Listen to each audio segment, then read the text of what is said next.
생명체에 필수적인 물이 빅뱅 직후 1, 2억 년 내에 형성될 수 있었다는 연구 결과가 발표됐습니다. 이는 우주 초기부터 물이 존재했을 가능성을 보여주며 수십억 년 전 형성된 행성에도 물이 포함될 수 있음을 시사합니다.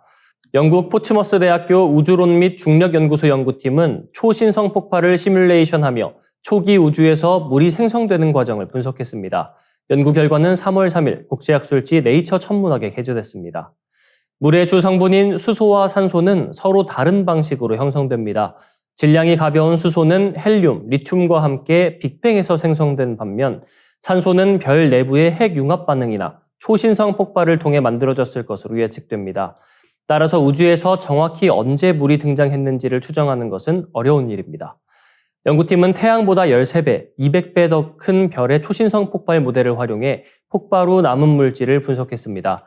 그 결과 초신성 폭발로 방출된 산소가 냉각되면서 주변 수소와 결합해 물이 형성될 수 있다는 사실을 발견했습니다. 첫 번째 초신성 모델에서는 폭발 후 약 3천만에서 9천만 년 사이에 물이 태양 질량의 약 1억 분의 1에서 100만 분의 1 정도 형성됐습니다.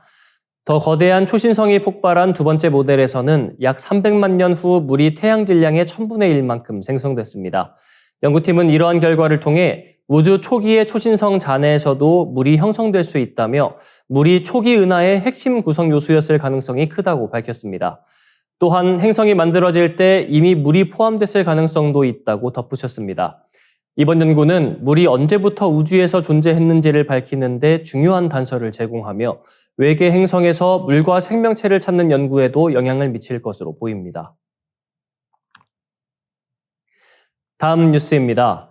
태양이 우주의 중심이라는 천동설이 지배하던 시대를 지나 태양이 우리 은하계의 한 부분으로서 끊임없이 이동하고 있다는 사실이 밝혀진 지도 오래되었습니다.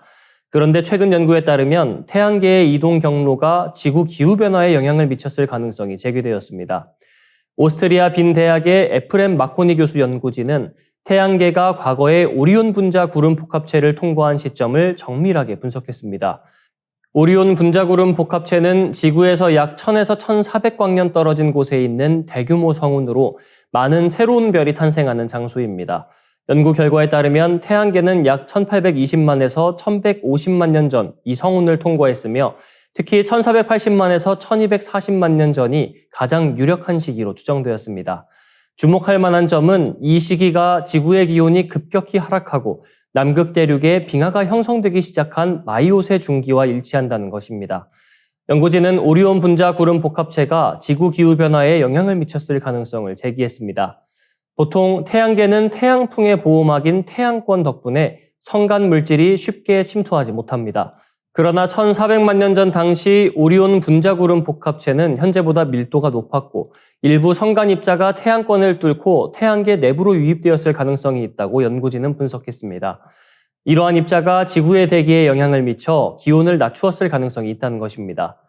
보스턴 대학의 메라브 오퍼와 하버드 레드클리프 연구소가 이끄는 천체 물리학자들도 우리 태양계는 약 200만 년 전에 성간구름 시리즈의 끝부분에 극도로 가까워졌을 수 있음을 주장했습니다. 연구팀은 지구와 태양계의 거의 모든 행성은 궤도의 상당 부분에 걸쳐 성간 물질에 직접 노출됐을 것이다라며 이러한 사건은 지구와 기후에 극적인 영향을 미쳤을 것이라고 설명합니다. 그들의 의견으로는 지구의 빙하기가 정확히 이 시기에, 즉 약 200만 년 전 시작된 것은 아마도 우연이 아닐 것이라고 합니다. 이들은 200만 년 전 초기 인류가 나타난 것도 지구 생명체의 진화와 우주 환경 사이의 관계에 대한 새로운 관점을 제공한다고 주장하는데 이는 우주 환경에 의해 생명과 인간 문명의 진화가 얼마나 큰 영향을 받는지 새삼 느끼게 해줍니다. 동일본 대지진이 발생한 지 14년이 되는 지난 3월 11일 오후 2시 46분, 일본 전역이 희생자를 기리며 묵념을 올렸습니다. 일본 정부와 부흥청은 이날 국민들에게 묵념을 요청하며 동일본 대지진으로 희생된 이들을 추모했습니다. 2011년 3월 11일 일본 동북부 살리쿠오키 해역에서 발생한 규모 9.0의 대지진은 15,900명의 목숨을 앗아갔습니다. 실종자는 2,520명에 달하며 이후에도 대지진과 관련된 사망자는 3,808명으로 늘었습니다. 이 숫자는 여전히 증가하고 있는 상황입니다. 후쿠시마 제1원자력발전소 폭발 이후 방사능 오염 문제도 여전히 해결되지 않았습니다. 지난해 11월 원전 사고 이후 처음으로 길이 5mm, 무게 0.7g의 핵연료 잔해를 회수했지만 전체 880톤의 핵연료를 모두 제거하고 원전을 해체하는 데에는 25년 이상이 걸릴 것으로 예상됩니다. 방사능 오염 지역의 복구 속도도 더딥니다.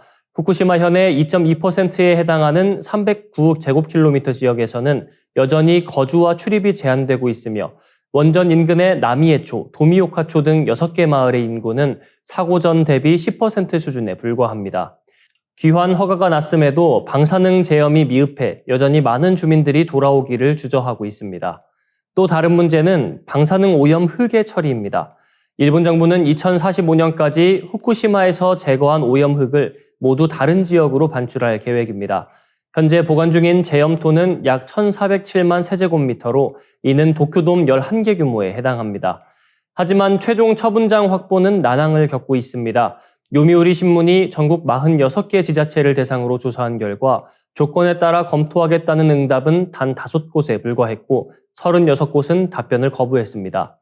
도쿄 도지사를 비롯한 일부 지자체장들은 국가 차원의 대책이 필요하다는 입장을 밝혔습니다. 제염토의 재활용에 대한 반대도 거셉니다. 42개 지자체가 재활용을 받아들일 수 없다고 응답했고 4개 지자체는 명확히 거부 의사를 밝혔습니다. 환경상은 이에 대해 지자체의 이해를 얻지 못하는 것에 대해 강한 위기감을 느낀다고 전했습니다. 동일본 대지진이 발생한 지 14년이 흘렀지만 재난의 상처는 여전히 깊습니다.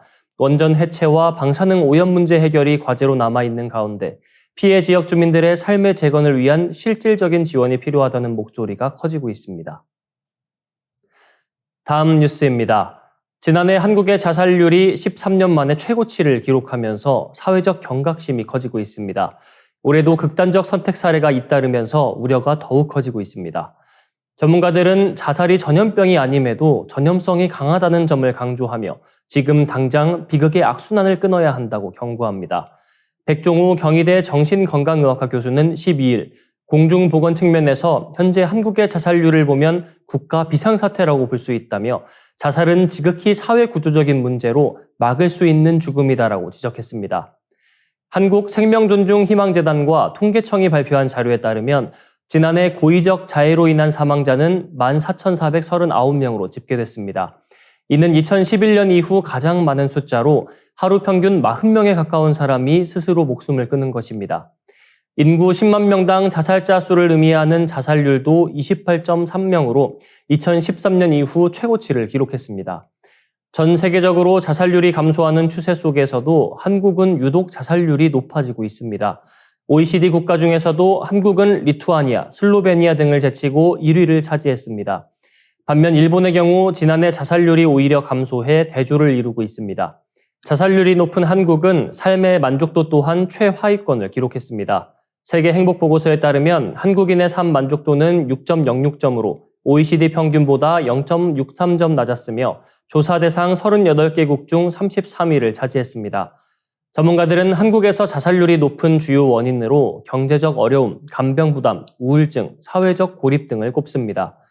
오강섭 강북삼성병원 정신건강의학과 교수는 경기 불확실성이 클수록 자살 위험이 높아지는 경향이 있다며 자살 고위험군이 도움을 받을 수 있도록 적극적인 개입이 필요하다고 강조했습니다.